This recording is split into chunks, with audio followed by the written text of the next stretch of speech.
Senator Wyden, we'd also like to ask you about the White House Budget Office's decision to rescind an order to freeze trillions of dollars of federal grants and loans. The initial order from Matthew Vaith, the acting director of the White House Office of Management and Budget, set off chaos around the country as funding for critical programs, including Medicaid, Head Start, Meals on Wheels, and many others appeared to be in jeopardy. The OMB rescinded the memo after a federal judge in Washington, D.C. temporarily halted the radical plan. This all comes as Trump has nominated the architect of Project 2025, Russell Vought, to head the OMB. During his recent confirmation hearing, Vought was questioned by our guest, by you, Democratic Senator Ron Wyden of Oregon. I think the distillation of the Trump economic program is to give tax breaks to all the people at the top, and it's going to be paid for by these kinds of cuts in efficient health care programs like Medicaid and hunger programs and the like. And I'd like to know, does that concern you at all, that we have these values that are going to help the people right at the top, at the tippy top of the top, and we're going to cut these programs like Medicaid and hunger? Are those your values? Do you think that that's something that is in line with American values? Because I think we want everybody to have a chance to get ahead. Senator, I fully support the notion that we want everyone to get ahead, and we would not characterize our economic program that way. We think it's important to give people tax cuts at all levels.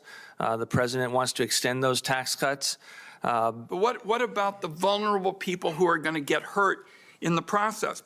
So that was Democratic Senator Ron Wyden questioning OMB nominee Russell Vought.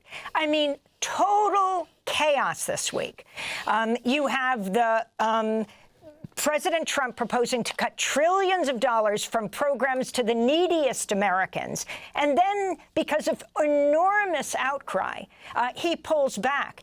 And you are leading the charge, Senator Wyden, to call for a postponement of the vote on Russell Vought to be the head of OMB. Can you talk about him as one of the key architects of Project 2025 and what that is, and why you're calling for this delay? There is no question in my mind that this is a person who has got a laser target out there for Medicaid. Medicaid, of course, is a lifeline for millions of people. And in fact, one of the things that was good this week that happened is when we heard that Donald Trump was going to cause bedlam in the Medicaid portals, the activists who are supportive of Medicaid got in touch with me. I put it online, and all over America, so many people spoke out against Trump's efforts to cause harm to Medicaid. We blocked it within 12 hours. So we're going to be all in this fight, and Russell Vought is the architect of it. The Project 2025 effort features a number of key kinds of questions, but this is his big victory that he wants to accomplish. So what do you accomplish by postponing the vote? What we do is we give a chance for more people to see what's at stake. It's kind of like, Donald Trump has consistently not paid the bills that he owed when he was in the private sector. So a judge basically caught up with him, and that's how we helped to block the freeze. We're going to get the word out, just as I did when the Medicaid portals were closed down there for a few hours. What happened was those activists and those whistleblowers got in touch with me. I put it out all across the country. The credit deserves to go to the whistleblowers who brought it to us. We get additional time. We can block these cuts too. And Senator Ron Wyden, could you also comment on the confirmation hearing forthcoming for Tulsi Gabbard to become Director of National Intelligence? You've worked with her in the past on privacy legislation, but you've expressed some concerns about her potentially occupying this position. If you could elaborate. I'd like to find out what her current positions are on matters like the Foreign Intelligence Surveillance Act, which is a hugely important issue. At one time, she was against it. Now she seems that she may be for it. I'm also very concerned about Americans being swept up in these searches. So we're going to get to the bottom of what her positions actually are. And clearly, the Trump people have been lobbying her hard. If you could talk more about that, because Senator Wyden, you are known as a leader on challenging these FISA courts. For those who aren't so familiar, we have a global audience. Explain your deep concerns, how she agreed with you as a Congress member, and then how she's turned around. Well, what I think she was concerned about was law-abiding Americans getting swept up in the warrant process. And I have led that effort, and I'm sure we'll talk about that today.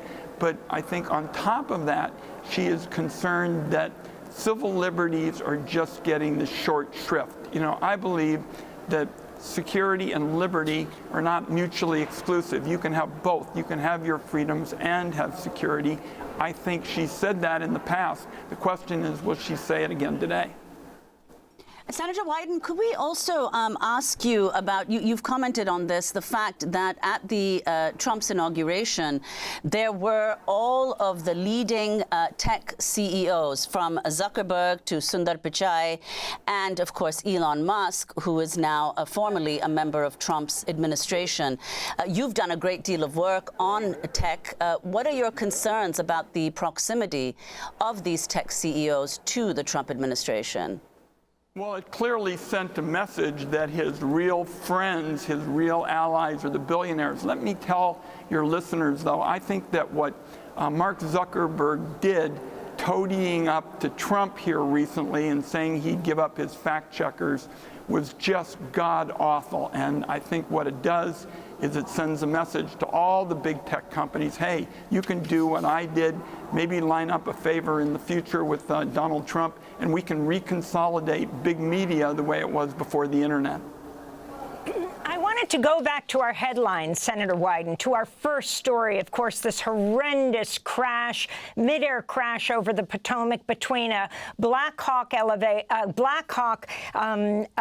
helicopter and this American Airlines flight. It looks like there are absolutely no survivors. At least 30 bodies have been pulled. It's American Airlines. The crash coming just days after the head of the Federal Aviation Administration, Mike Whitaker, stepped down. Now, this is extremely significant. FAA administrators usually serve 5-year terms. Trump has not named a replacement. Whitaker announced his planned departure in December after SpaceX CEO and Trump donor Elon Musk repeatedly attacked him on social media, attacked Whitaker, saying he needs to resign. I mean, on the one hand, the power of the richest man on earth working with Trump, and we don't know what happened here. We cannot say why they crashed. It is so rare to have this kind of collision. Horrific. But if you can comment on this. Well, I'm certainly concerned about the Trump administration's policies as it relates to ensuring that we have adequate personnel to prevent this. This is such a horrifying story that we have gotten this morning, the tragic loss of life. And I will tell you, there are going to be a host of questions. One of the first that I asked myself this morning is, what was that DOD helicopter doing in that particular place? And so we've got to make sure that we have the adequate personnel to prevent this in the future and get to the bottom of what these decisions in terms of the Trump personnel in the last few weeks have meant. We know you have to go in just about a minute. You've got the Tulsi Gabbard hearing coming up. But we did want to ask you about your new book, It Takes Chutzpah. And the subtitle is How to Fight Fearlessly for Progressive Change. Many are questioning, where is the Democratic Party today? Where is the response to the enormous, what many people would say might be the majority of people in this country, progressive base, but just not being responded to by the Democratic Party? Can you talk about what takes chutzpah and how you think chutzpah needs to be a center, an underpinning of the movement today? Chutzpah is about nerve, it's about grit, it's about taking on long odds. And my chutzpah winners of the week are all those wonderful people that helped us get the Trump effort to block the Medicaid portals turned around. You know, when he did it, he didn't think there would necessarily be any mobilization. We got out there early. The whistleblowers did their job. That was a tremendous victory for grassroots involvement to protect health care for low-income people. That's chutzpah to do that kind of thing. Well, Ron Wyden, I want to thank you for being with us. Longtime Democratic senator from Oregon. His new book, It Takes Chutzpah: How to Fight Fearlessly for Progressive Change.